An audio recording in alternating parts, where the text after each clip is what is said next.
Good morning students, how are you? I hope you all are fine. के students, तो चलिए start करते हैं आज की क्लास। तो आज की क्लास में हम दो चैप्टर्स कवर करेंगे, सबक नंबर 13 एंड 14। ठीक है, चैप्टर नंबर 13 एंड 14 कि दोनों छोटे हैं, बिल्कुल इजी हैं। सबक नंबर 13 में है हमारे सिर्फ दिनों के नाम हैं, जो कि बहुत छोटा चैप्टर है। तो हम इसको कवर करने के बाद इसके बाद सबक नंबर 14 हम एक साथ ही इसी क्लास में कर लेंगे। ओके, सो पहले हम सबक नंबर 13 करेंगे, उसके बाद हम करेंगे सबक नंबर 14। ओके, सो चलिए स्टार्ट करते हैं सबक नंबर 13 से। ओके स्टूडेंट, तो हम स्टार्ट करते हैं आज सबक नंबर 13 दिनों के नाम। सबक नंबर 13 है हमारा दिनों के नाम। जो दिनों के नाम होते हैं यानी डेज नेम होते हैं हमारे, वो है सबक नंबर 13। तो उसको हमें क्या करना है, यहाँ पर पढ़ना है और फिर हम उसको लिखना स्टार्ट करेंगे कॉपी में। ठीक है, तो जो कॉपी में लिखने वाला काम है वो आप होमवर्क में करेंगे। अभी हम रीडिंग कर लेते हैं थोड़ी सी सबक नंबर 13 की। तो असातिज़ा बच्चों से दिनों के नाम ज़बानी सुने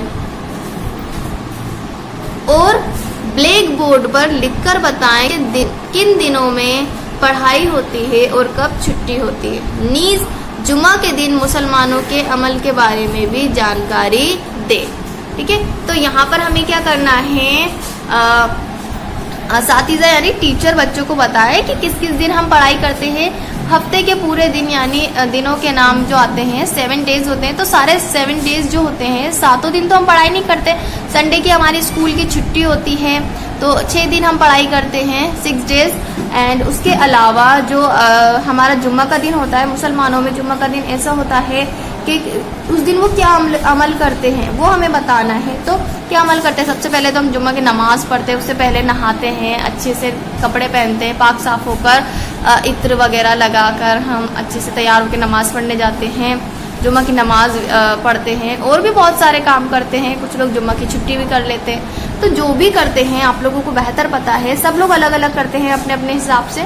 तो आज देखिए यहाँ पर पढ़ते हैं हम, कुछ दिए गए हैं। मास्टर जी आज कौन सा दिन है? मास्टर जी आज कौन सा दिन है? इरम ने पूछा।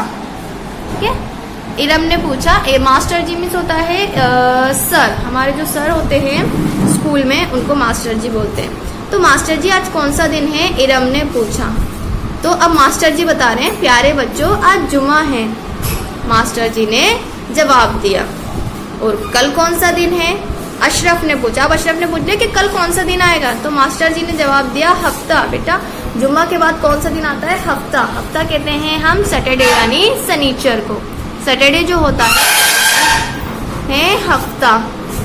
फिर उसके बाद रहबर ने पूछा इतवार। फिर उसके बाद रहबर ने पूछा इतवार, पीर, मंगल, बुध और जुमरात। मास्टर जी ने बताया 7 दिन का एक हफ्ता होता है। जुमा, हफ्ता, इतवार, पीर, मंगल, बुध और जुमेरात। मीन्स 7 दिन मिलके एक हफ्ता बनाते हैं। तो उन हफ्तों के जो दिनों के नाम होते हैं, कौन कौन से नाम होते हैं वो देखते हैं। पहला होता है जुमा, फिर हफ्ता यानी सैटरडे, इतवार यानी संडे, पीर यानी मंडे, मंगल यानी ट्यूसडे, बुध वेडनेसडे एंड जुमरात थर्सडे। ठीक है, तो ये सारे नाम हमें यहाँ दिए गए हैं। अब आपको लाइन वाइज इनको नोटबुक में भी लिखना है, कौन कौन से डेज होते हैं। अगर आप चाहें तो आप इस तरीके से भी लिख सकते हैं। जुम्मा के आगे आप इंग्लिश में लिख ले फ्राइडे, ऐसे लिखेंगे आप नोटबुक में। यहाँ पर आपने लिखा फ्राइडे, यहाँ पर जुम्मा। ठीक है, यहाँ पर आपने लिखा नंबर 2 डाल के सैटरडे, यहाँ पर हफ्ता। इतवार का संडे कहते हैं तो संडे, इतवार। ठीक है, इस तरीके से आपको नोटबुक में करना है। अब हम स्टार्ट कर रहे हैं। यहाँ पे हमारा सबक नंबर 13 कंप्लीट होता है, तो हम सबक नंबर 14 यहाँ पे स्टार्ट कर रहे हैं। तो अब हम पढ़ेंगे सबक नंबर 14। ओके ओके स्टूडेंट्स, तो हम स्टार्ट करते हैं आज सबक नंबर 14 दुआ। ठीक है, सो दुआ क्या होती है? दुआ वो होती है हम अपने दिल की बात या अपनी ज़रूरियात पूरे करने के लिए अल्लाह से जो भी मांगते हैं, उसको राज़ी करने के लिए जो भी करते हैं, वो क्या होती है? इबादत होती है। जब हम अल्लाह को राज़ी करने के लिए कुछ करते हैं और जब हम अल्लाह से कुछ मांगते हैं तो वो चीज़ कहलाती है दुआ। ठीक है, चाहे हम उसमें अपनी बेहतरी मांगे, अपनी सक्सेस मांगे, अपनी खुशी मांगे, कुछ भी मांगे, वो चीज़ क्या कहलाती है? दुआ। ठीक है। असातिज़ा बच्चों को ये दुआ ज़बानी याद कराए।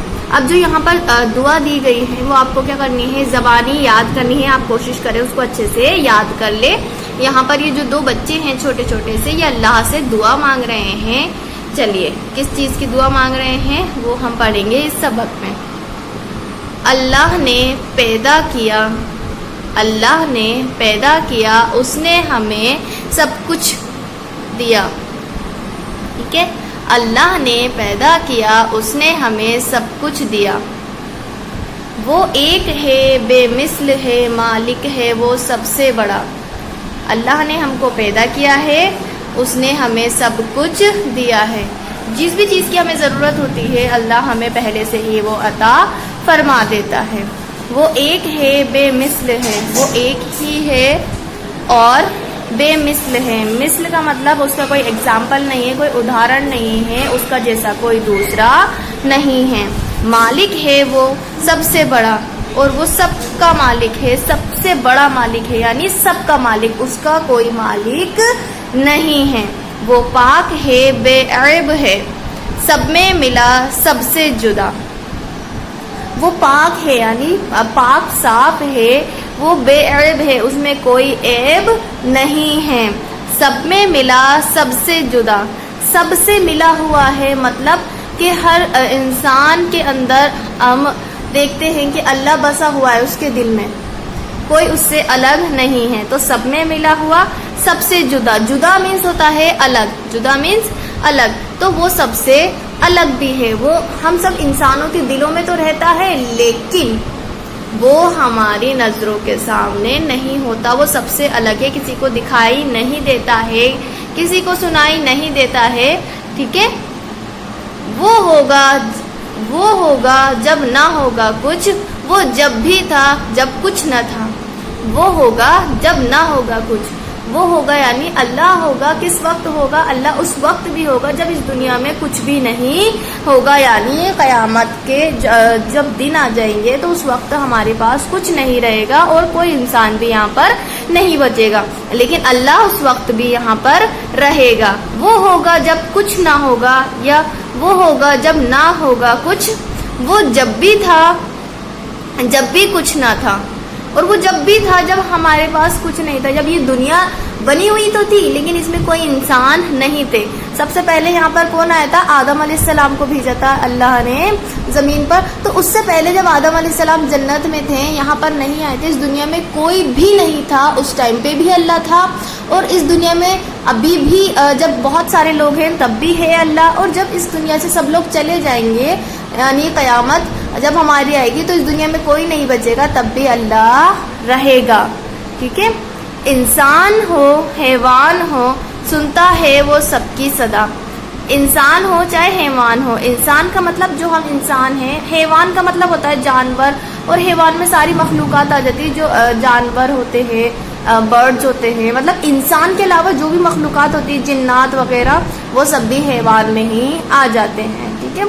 तो इंसान हो या जानवर हो, सुनता है वो सबकी सदा, मतलब चाहे वो इंसान हो या हैवान हो, जो भी उससे मांगता है, जो भी उससे दुआ करता है, जो भी उससे कुछ मांगता है, अपनी बातें शेयर करता है या अपने हालात, अपने दर्द उससे शेयर करता है, वो सबकी सदा सुनता है। सदा मीन्स होती है आवाज़, सदा मीन्स आवाज़, तो वो सबकी सुनता है। ऐसा नहीं सिर्फ इंसानों की सुनेगा, उसको इंसानों की लैंग्वेज भी समझ में आती है, जानवरों की भी, हर एक इंसान की, जानवर की, हर एक शे की उसको लैंग्वेज समझ में आती है, और वो हर एक शे को समझता है और उसकी दुआएं कबूल करता है। कुछ सुख है उसके हाथ में, दुख सुख है उसके हाथ में, जो जिसके लायक था दिया। दुख सुख, दुख का मतलब दुखी और सुख का मतलब खुशी, तो दुख सुख सब उसके हाथ में है। अल्लाह जैसा चाहे वैसा हमारे लिए करता है, जो हमारे लिए बेहतर होता है, जो जिसके लायक था दिया। और जो अल्लाह को पहले से पता है कि हमारे साथ क्या होता है, हमें किस चीज़ की ज़रूरत है, क्या चीज़ हमारे लिए बेहतर है, तो हमारे लिए वो वही करता है जिस चीज़ की हमें ज़रूरत होती है। हमें इतनी नॉलेज नहीं होती है कि हमारे लिए क्या बेहतर है और क्या हमारे लिए गलत है, क्या हमारे लिए सही नहीं है, वो सब उसको पता होता है। तो जो हमारे लिए बेहतर होता है हमेशा वो हमारे हक में वही करता है जो जिसके लायक था दिया। जिसको जो जिस लायक होता है, कोई बहुत अच्छा इंसान होता है तो उसकी अच्छी अच्छी चीज़ें मिलती हैं, जो गलत काम करता है उसको उनका फल मिलता है गलत काम का। तो जो जैसा काम करेगा उसको वैसा। अपनी भलाई के लिए उससे ना मांगे क्यों दुआ। अपनी भलाई के लिए मतलब हम एक भले नेक इंसान बन जाए, हम हमेशा भलाई के काम करें, क्यों ना हम उसके लिए उससे दुआ मांगे। अगर हम उससे दुआ मांगेंगे तो वो जरूर हमें एक अच्छा सच्चा और नेक इंसान बना दे। ओके स्टूडेंट्स, तो अब चलते हैं हम नेक्स्ट पेज पे। तो नेक्स्ट पेज पे है हमारे इस चैप्टर के सवाल जवाब। तो फर्स्ट वाला हम देखते हैं, दर्ज झेल सवालों के जवाब सिर्फ एक लफ्ज में दीजिए। यहाँ पर आपको सिर्फ एक लफ्ज में आंसर देना है। देखिए सवाल नंबर 1, इंसान को किसने पैदा किया। हाथ किसने पैदा किया? अल्लाह ने। तो आपको एक वर्ड में एक लफ्ज में आंसर देना है, यहाँ पर अल्लाह ने। ठीक है, क्या अल्लाह सबका मालिक है? सवाल नंबर 2 है, क्या अल्लाह सबका मालिक है? तो हमें यहाँ लिखना है हाँ अल्लाह सबका मालिक है। तो पूरा नहीं लिखना है, सिर्फ एक वर्ड लिखना है, एक लफ्ज लिखना है हाँ। ठीक है, और इसकी PDF आपको प्रोवाइड हो जाएगी। और सबकी सदा कौन सुनता है? कौन सुनता है सबकी सदा? सुनता है अल्लाह। क्या दुख सुख अल्लाह के हाथ में है? ठीक है, या सुख दुख, क्या सुख दुख अल्लाह के हाथ में है? तो हम लिखेंगे हाँ सुख दुख अल्लाह के हाथ में है, यानी हाँ। हमें किससे दुआ मांगनी चाहिए? किससे दुआ मांगनी चाहिए? हमें अल्लाह से। ठीक है, हमें किससे दुआ मांगनी चाहिए? अल्लाह से। तो ये इनके जो आंसर हैं ये मैंने आपको ओरल तो बता दिए हैं, लेकिन जो रिटर्न होगा वो मैं आपको यहाँ पर लिखकर और इसकी जो PDF है वो मैं आपको प्रोवाइड करवा दूंगी, तो आप उसमें से देखकर इसको फिल कर लें। ओके, आगे चलते हैं। नीचे है खाली जगह भरिए। खाली जगह भरिए, उसने हमें देश दिया। उसने हमें क्या दिया? सब कुछ दिया। तो यहाँ पर हम लिखेंगे सब कुछ। वो पाक है बेअैब है, यहाँ पर ऐब। सुनता है वो सबकी सदा। ठीक है, यहाँ पे सब। अपनी देश के लिए, अपनी देश के लिए, तो यहाँ पर देखेंगे अपनी भलाई के लिए। ठीक है, अगर देखिए आपको यहाँ से नहीं मिलते हैं तो आप पीछे से देखकर कर लें। वैसे तो मैं आपको प्रोवाइड करवा ही दूंगी PDF, आप वहाँ से देखकर कर लें। एंड अगर आप चाहें तो उससे पहले आप खुद भी कर सकते हैं। अपनी भलाई के लिए देश क्यों न मांगे उससे दुआ। तो ठीक है, ये लास्ट वाली लाइन देखिए, उससे ना मांगे क्यों दुआ, तो यहाँ पर आ जाएगा उससे। तो ये सारे मैं आपको सेंड कर दूंगी। अब आते हैं दर्ज झेल अल्फाज के खुशखत लिखिए। तो इन सब के खुशखत आपको लिखने हैं। बेमिसल, तो यहाँ पर सेम टू सेम आपको लिखना है। सदा, यहाँ पर ऐसे कैसा। लायक, यहाँ पर ऐसे कैसा। मोहताज, यहाँ पर ऐसा कैसा। तो ये सब आप कंप्लीट कर लेंगे। ठीक है, अब यहाँ पर हम आते हैं दोबारा चैप्टर पे। इसको एक बार और पढ़ेंगे, लेकिन मैं उससे पहले आपको कुछ बता देती हूँ। देखिए सबक नंबर 14 है ये हमारा दुआ, लेकिन सबक नंबर 13 जो है वो है दिनों के नाम। ठीक है, तो ये भी आप कर लेंगे कि कौन कौन से दिनों के नाम होते हैं उर्दू में। तो पहला जुमा, दूसरा हफ्ता, जुमा यानी फ्राइडे, हफ्ता मीन्स शनिचर, थर्ड है इतवार। ठीक है, इतवार मीन्स संडे, पीर, पीर मीन्स मंडे, मंगल, मंगल मीन्स ट्यूसडे, बुध मीन्स वेडनेसडे और जुमरात मीन्स थर्सडे। तो इस तरीके से ये आपको अपनी कॉपी में लिखने हैं और इनको अच्छे से याद करने हैं। ठीक है, अब इसको स्टार्ट करते हैं ना हम, तो इसको कर लेते हैं जल्दी जल्दी।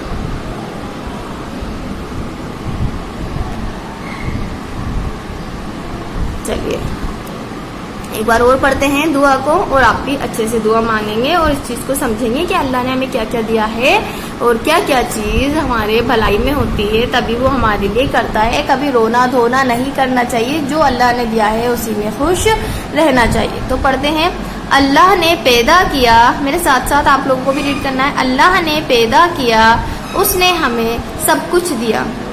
वो एक है, बेमिसल है, मालिक है वो सबसे बड़ा। वो पाक है, बेअैब है, सब में मिला सबसे जुदा। वो होगा जब ना होगा कुछ, वो जब भी था जब कुछ ना था। इंसान हो हैवान हो, सुनता है वो सबकी सदा। दुख सुख है उसके हाथ में, जो जिसके लायक था दिया। अपनी भलाई के लिए उससे क्यों ना मांगे दुआ, उससे ना मांगे क्यों दुआ। ठीक है, तो इसको आपको अच्छे से रीड करना है, अच्छे से याद करना है। इनको जो हार्ड वर्ड आए थे मैंने उसकी मीनिंग आपको बता दिए हैं। एंड यहाँ पर देखिए कुछ हार्ड वर्ड आपके दिए नहीं गए हैं, तो मैंने जो बताया आप उसी को याद रखेंगे। ठीक है, अब चलते हैं हम ओके। तो स्टूडेंट आज की क्लास को हम यहीं पे ओवर करते हैं। आज की क्लास में हमने क्या क्या पढ़ा एक बार रिवाइज कर लेते हैं। तो आज की क्लास हमने 2 चैप्टर्स रीड करे हैं, सबक नंबर 13 एंड 14, कि दोनों चैप्टर बहुत छोटे छोटे से थे। तो एक क्लास में हमने आज 2 चैप्टर पढ़ लिए हैं, 2 चैप्टर रीड कर लिए हैं। मैंने आपको एक्सप्लेन कर दिया है आपको क्या करना है। इनकी PDF आपको प्रोवाइड करवा दी जाएगी, होमवर्क आप वहाँ से कर लेंगे एंड जो भी आपको पढ़ाया है उसको अच्छे से याद रखेंगे। ओके, सो आज की क्लास हम ओवर करते हैं। ओके स्टूडेंट्स, तो आई होप आज की क्लास में हमने जो भी पढ़ा वो आपके समझ में आया हो। एंड बहुत छोटे से चैप्टर थे, तो हमने आज दोनों चैप्टर्स कवर कर लिए, सबक नंबर 13 एंड 14। सबक नंबर 13 में हमने पढ़े दिनों के नाम। इसके बाद सबक नंबर 14 था हमारा दुआ। ठीक है, हम जो दुआ करते हैं अल्लाह से वो, तो आपको क्या करना है, दिनों के नाम आपको इजी हर इंसान के लिए इजी है। सॉरी, दिनों के नाम तो आपको याद ही होंगे, तो आपको फोकस करना है स्पेशली दिनों के नाम को लिखने की, ताकि उसको लिखने में आपको कोई प्रॉब्लम ना हो। और साथ ही जो सबक नंबर 14 में हमने दुआ पढ़ी है उसको भी आप याद करें, और पीछे इसकी मश्क दी गई हैं उसको भी आप फिल करें। वैसे मैंने ओरल आपको बता दिया है किस तरीके से क्या आपको फिल करना है, और साथ ही जो पीछे का पेज है मश्क है उसकी PDF भी आपको प्रोवाइड करवा दी जाएगी, तो आप उसमें से देखकर उसको भी फिल कर सकते हैं। ओके, सो आज की क्लास हम ओवर करते हैं students. Good bye, take care all of you.